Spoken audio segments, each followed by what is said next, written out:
Mga master, okay lang bang? Huwag niyong skip ang mga ad sa aking mga video kung okay lang mga master. Salamat sa solid na suporta po. Yon, what's up mga masters? Nandito na naman tayo sa panibagong araw, panibagong kabanata na naman ang pagsasama-samahan natin ngayon guys.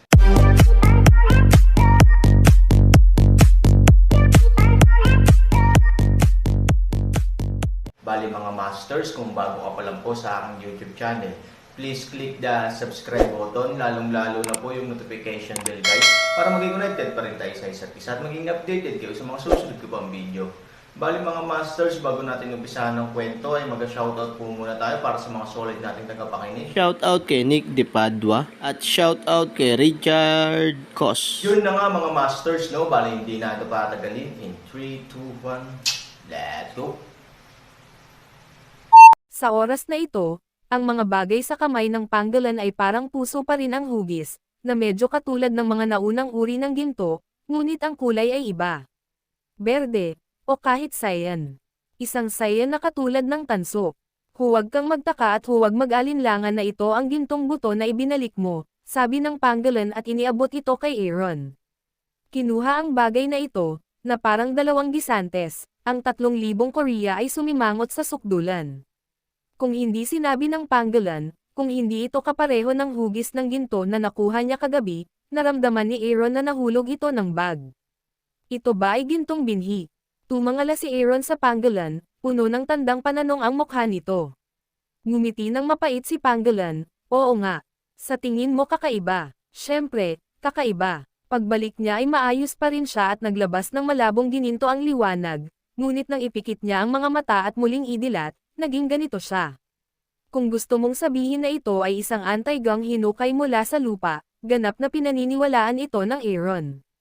Gayunpaman, sinabi ito ng panggalan, natatakot ako na baka may dahilan siya. Pagkatapos mag-isip tungkol dito, ang Aaron ay walang pit sound, naghihintay para sa panggalan na sabihin ang kanyang mga pagdududa. Kagabi, ako at si Tao Tay ang tumulong sa iyo na gumaling. Lagi mong hawak ang buto ng ginto. Dapat gusto mo lang sabihin sa akin na ito ang susi para mailigtas ka, di ba? Mahinang tanong ng panggalan. Tumanggo si Aaron, tama na, dahil magagamit ng hari ng Yuming ang kanyang enerhiya sa katawan upang aisil ang kanyang sarili, naniniwala si Aaron na dapat mayroong isang panlunas sa kanya, tulad ng isang makamandag na ahas na kumagat sa isang tao, dapat na mayroong isang bagay upang gamutin ang lason sa kanya. Naniniwala si Han Sanchen na ang pangunahing bagay ay buto ng ginto. Ito ang pangunahing punto upang maiimbak ang lahat ng enerhiya nito. Kahit na ang kapangyarihan ng selyo ay dapat ipadala mula dito. Sa makatuwid, ang Aaron ay nang ahas na kumilos ng ganito. Hinawakan ko ito sa aking kamay, para lang sabihin sa iyo na hawakan mo ang salita, tumanggo ang panggalan. Matapos itong kumpirmahin ng Aaron, kahit papaano ay natuwa ako. Kung tutuusin, matagal ko nang sinusundan ang lalaking ito, at sa wakas ay natutong umorder. Nararamdaman ko ang isang uri ng primitive breath na kabilang sa 5 elementong bato ng Diyos dito, sabi ni Panggalan. Ibig mong sabihin, gintong bato talaga. Kinakabahang sabi ni Han. Sumimangot ang Panggalan at tumanggo, bagamat ang 5 elemento ng banal na bato ay may iba't ibang katangian, mayroon itong parehong ugat at parehong pinagmulan. Maaari din itong ituring na induction sa pagitan ng isa't isa. Sa batayan na ito, ang tinatawag na buto ng ginto ay binibilang. Nang marinig ito, nagtaka si Han Sanchen, ano ang ibig sabihin ng pagbibilang? Makatuwirang sabihin na ang kapangyarihan ng orihinal na bato ay walang kapantay. Ngayon ay mayroon kang 4 na kasama ko. Ano ang mga katangian ng mga ito? Tanong ng Panggalan. Ano ang kanilang mga katangian? Ang tanong na ito ay naguguluhan kay Han Sanchen. Si Han Sanchen ay natural na nagsasalita tungkol sa kani-kanilang mga katangian. Pagkatapos ng lahat, ang 4 na katangian ay iba, at ang kanilang mga katangian ay likas na naiiba. Ngunit si Han Sanchen ay talagang hindi makaisip ng anumang pagkakatulad sa pagitan nila ng ilang sandali. Gayunpaman, nang magsasalita na ang panggalan, biglang naisip ni Han Sanchen, ang bawat uri ng bato ay tila nangangailangan lamang ng kaunting panlabas na puwersa upang pumutok ng walang katapusang puwersa. Ang panggalan ay tumanggo, ang orihinal na bato mismo ay mahina.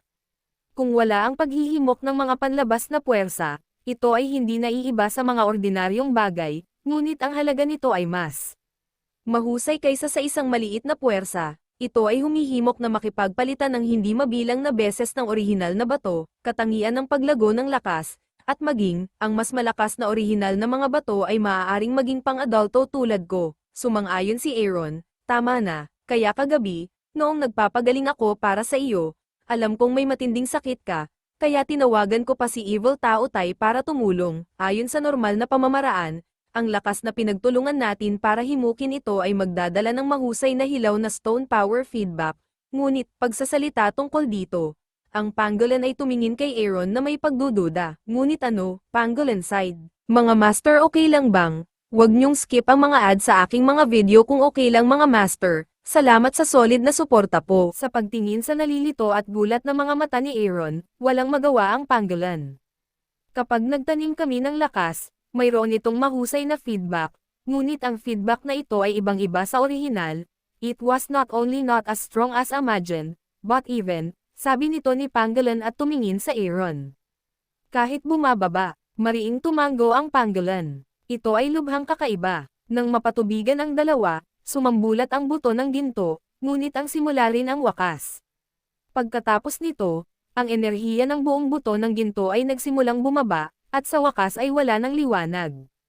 Naging parang tansong bato. Minsan pinakita sa akin ni Tao Tai of Evil ang buong kwento.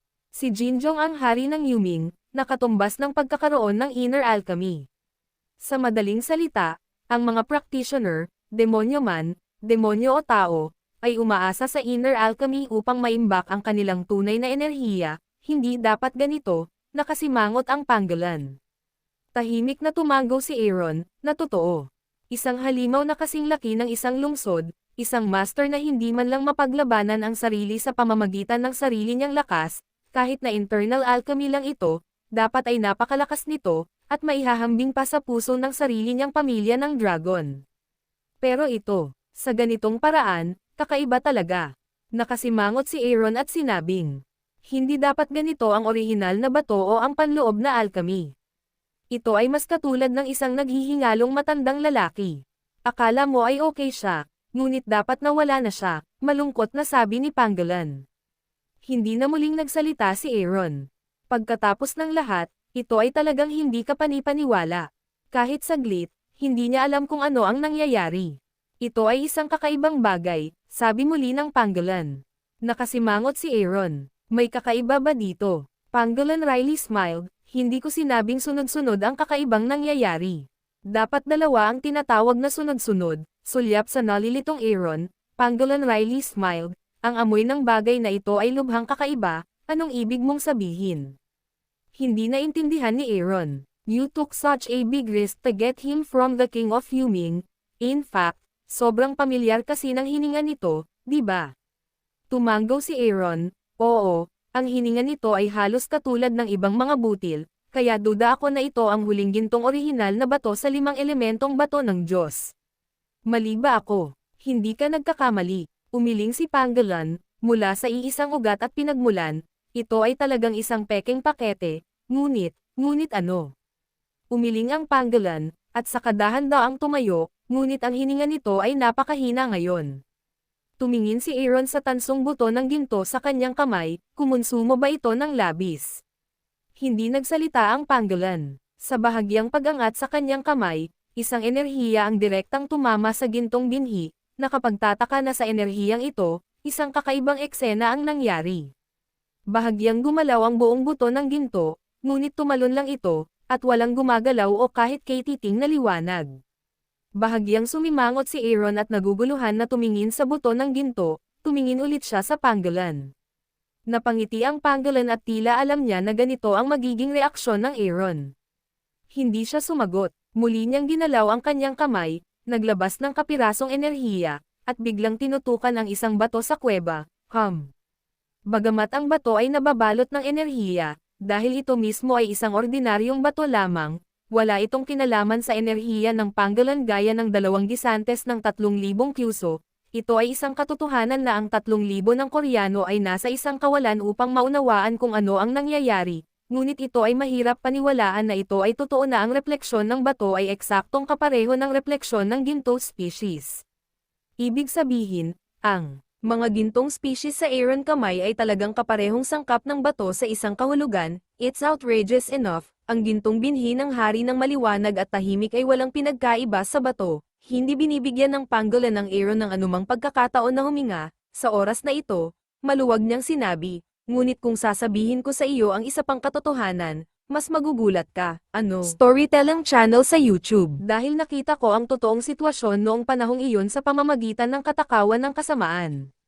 Maaari akong maging napakaresponsable na sabihin sa iyo na ang gintong binhing ito ay totoo at hindi kailanman nabago. Sa madaling salita, ito talaga ang panloob na alchemy ng lumang bagay.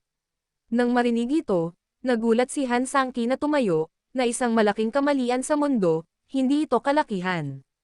Ang makapangyarihang kasanayan ng hari ng Yuming, na puno ng kalat-kalat, lalo na ang mga paalang na sanga na lumilipad sa langit at ang pagbuhos ng berdeng agos, ay tinalo ako at ang masamang mata ko, at kahit ang aking ina ay hindi alam ito.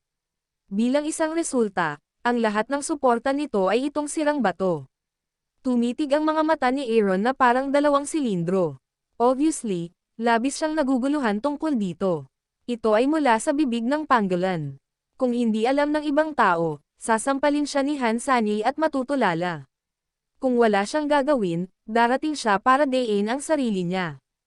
Hindi ko maintindihan o iniisip man lang, pero masasabi ko sa iyo ng malinaw na totoo ito. Kung paano niya ginawa, hindi ko alam.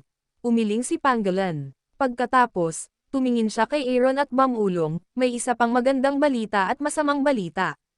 Sa tingin ko kailangan mong malaman kung alin ang una mong pakinggan.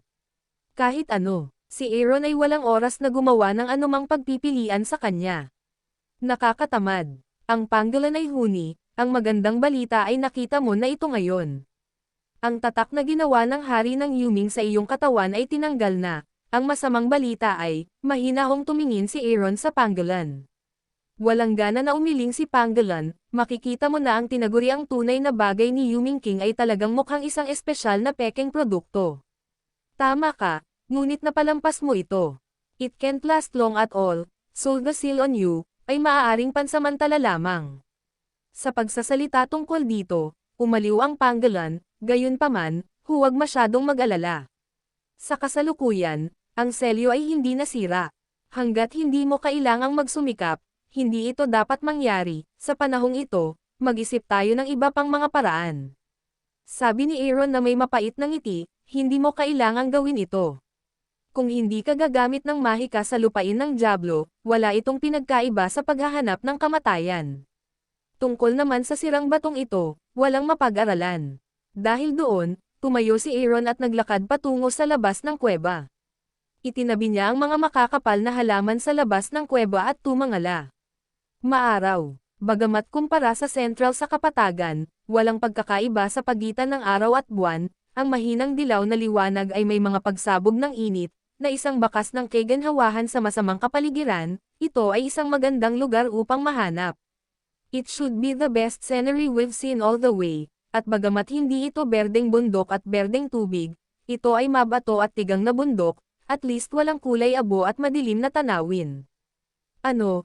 I say 3,000, you won't be so violent and give up. Sumunod naman si Panggolan at maingat na nagtanong. Uulan. Gustong magpakasal ng nanay ko.